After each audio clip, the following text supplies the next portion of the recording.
The Howard Stern Show. Before you became a late-night talk show host, didn't you write some screenplay that Mick Jagger hired you to write? Oh, yeah. And you would meet regularly with Mick Jagger? I was on tour with him for like a couple of months. See, that to me would be fucking mind-blowing. That's the one guy I've never... Have you ever formally interviewed him? Well, not formally, but we talked a lot about what was the screenplay? What was that? It was an idea he had that was about a rock... He said, it's about a rock star and a rowdy, and they swap places. And it's a rock star and a roundy? A roadie. Like roadie. Yeah. And it was The Prince and the Pauper by Mark Twain. That was his idea, but it was a rock star and a roadie. Do you tell him that? The rock star and the roadie are going to change places. They swap places, yeah. They look alike, apparently. That's it, yeah. What rock star would want to do that anyway? I mean, change places. Yeah, I want to be a roadie.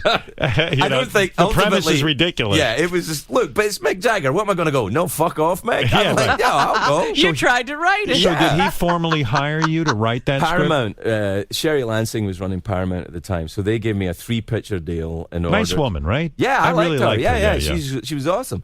And she was running Paramount. They gave me a 3-picture deal to write movies. Right. And so because you had written sitcoms and things. I'd written a movie called Saving Grace, and it had won Sundance, and so it had been a successful that was a good movie. Thank you very much. I like that movie. I think that's the only really good one I've written. Maybe you should write another movie. I'm thinking about it, but it's hard, and then you have to deal with assholes. That's all that stuff. I'm like, dealing with assholes is fun. Oh, I don't know.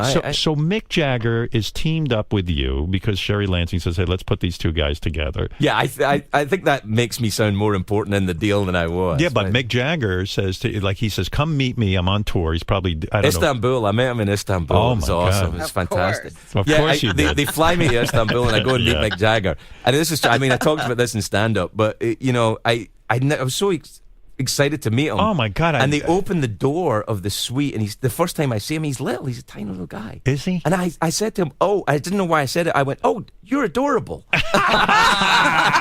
That's perfect. And I was like, "Oh, fuck! Why did I say that?" You're adorable. You're adorable. But the thing about him, he's a very smart guy, but I don't think that's. But what do you do? Can you just sit and bullshit with him, or was it just all business? He's self-aware.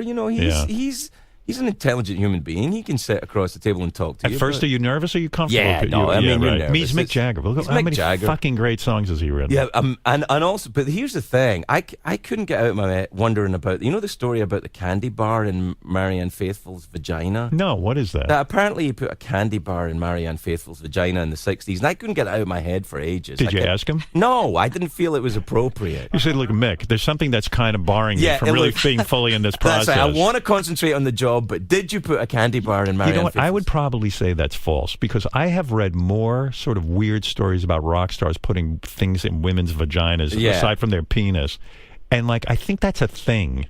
You know what I mean? I think it's made up. I think it's made up by editors of rock star biographies. Say something about putting something in somebody's vagina. I mean, the closest I put a candy bar in Fred's ass, the guy behind you, but that was it. That was a night, and it was crazy. But when you're sitting, what kind of candy bar was it? Because Marianne Faithfull was super hot, right? She was very beautiful. Yeah, all the guys you don't need to put a candy bar in her. That's vagina. Here's the problem. First of all, it's Marianne Faithfull, and it's a candy bar, so it's a waste of both things. Why combine those two? Why not have sex with Marianne Faithfull and then share the candy bar with her afterwards? But what fell apart? Why have I never seen Mick Jagger's movie? I wrote the screenplay. I wrote 2 drafts of it, and he's like, "No, I don't like it." And then I got fired. Yeah. Is that right? You never heard from Mick again? Have you ever seen him again? No, never again. He fired me, but he was nice about it. He got his assistant to do it, so it was cool. Right. He didn't confront so there was no awkward moment between us. That's beautiful. There's the movie. Yeah.